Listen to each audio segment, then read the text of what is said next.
পকেটে টাকা আসার আগে যেন হাত ফুসকে বেরিয়ে যাচ্ছে, একদমই টাকা থাকছে না হাত। তাহলে আর চিন্তা নেই, রাত্রে ঘুমোতে যাওয়ার আগে বিছানায় শুয়ে শুয়েই বলুন এই মন্ত্র, তাহলেই কেল্লাফত। আপনার দুঃখের দিন কাটবেই কাটবে। টাকা না থাকার পরিস্থিতির মুখোমুখি কম বেশি অনেকেই হন। মাসের শুরুতে আয়ের হিসাব মিলিয়ে যতই বাজেট তৈরি করুন না কেন, আচমকা কিছু খরচ সামনে চলে আসে যা সব পরিকল্পনা এলোমেলো করে দেয়। বিশেষ করে যারা প্রায়শই রেস্তোরাঁয় খান, শপিং এ বেশি খরচ করেন বা অপ্রত্যাশিত পরিস্থিতিতে টাকা খরচ করতে বাধ্য হন, তাদের জন্য মাসের শেষের কিছুই অবশিষ্ট থাকে না। এমতাবস্থায় অনেকে মানসিক চাপে ভুগতে শুরু করে এবং আর্থিক সুরক্ষার পথ খোঁজে। অনেকে বিশ্বাস করেন জ্যোতিষ শাস্ত্রের মাধ্যমে আর্থিক সমস্যার সমাধান সম্ভব। জ্যোতিষ মতে কিছু বিশেষ মন্ত্র ও নিয়ম মেনে চললে সংসারে সুখ সমৃদ্ধি আসতে পারে এবং আর্থিক উন্নতি ঘটতে পারে। যদিও অনেকের কাছে এসব কুসংস্কার মনে হতে পারে, তবুও যারা বিশ্বাস করেন তাদের জন্য কিছু সহজ পদ্ধতি রয়েছে যা মেনে চললে জীবনে ইতিবাচক পরিবর্তন আসতে পারে। জ্যোতিষ মতে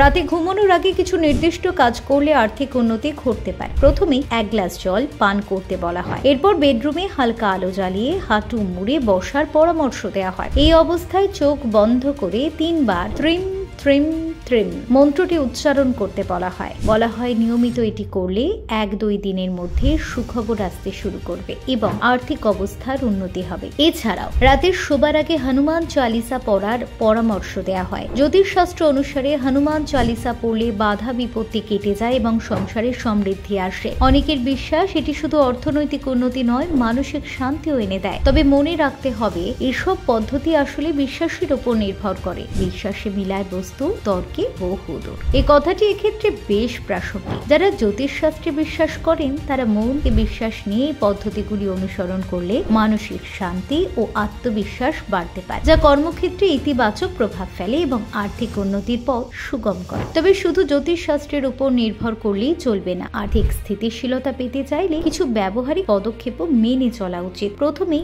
আয়ের এবং ব্যয়ের সঠিক হিসেব রাখা প্রয়োজন। মাসের শুরুতেই বাজেট তৈরি করে অপ্রয়োজনীয় খরচ কমানোর চেষ্টা করা উচিত। এতে মাসের শেষে আর্থিক চাপ কিছুটা কমবে। প্রতি মাসে আয়ের একটি নির্দিষ্ট অংশ সঞ্চয়ের জন্য আলাদা করে রাখার অভ্যাস করে তোলা উচিত। এতে হঠাৎ করে জরুরি প্রয়োজনে টাকার সংকটে পড়তে হবে না। সঞ্চয়ের জন্য ব্যাংকের ফিক্সড ডিপোজিট বা রেকারিং ডিপোজিটের মতো সুরক্ষিত বিনিয়োগের পথ বেছে নেওয়া যেতে পারে। যদি আয়ের পরিমাণ কম হয় এবং খরচ সামলানো কষ্টকর হয়ে পড়ে, তাহলে বাড়তি আয়ের উৎস খোঁজা যেতে পারে। বর্তমান ডিজিটাল যুগে ফ্রিল্যান্স কাজ বা পার্ট টাইম চাকরির অনেক সুযোগ রয়েছে। নিজের দক্ষতা অনুযায়ী এসব কাজের মাধ্যমে বাড়তি আয় করা সম্ভব। তাছাড়া কারো যদি আর্থিক পরামর্শের প্রয়োজন হয়, তবে পেশাদার আর্থিক উপদেষ্টার সঙ্গে পরামর্শ করা উচিত। তারা সঠিক বিনিয়োগ, সঞ্চয় এবং ব্যয়ের পরিকল্পনা তৈরি করতে সাহায্য করতে পারে। অর্থাৎ জ্যোতিষ শাস্ত্র এবং বাস্তব পদক্ষেপ দুইয়ের মিশ্রণে যদি চলা যায়, তাহলে আর্থিক সমস্যার সমাধান সম্ভব। যারা জ্যোতিষ শাস্ত্র বিশ্বাস করেন তারা মন্ত্র জপ এবং হনুমান চালিসা পাঠের মতো পদ্ধতি মেনে চলতে পারে। আবার যারা বাস্তবিক পদ্ধতিতে বিশ্বাসী, তারা বাজেট পরিকল্পনা, সঞ্চয় বৃদ্ধি এবং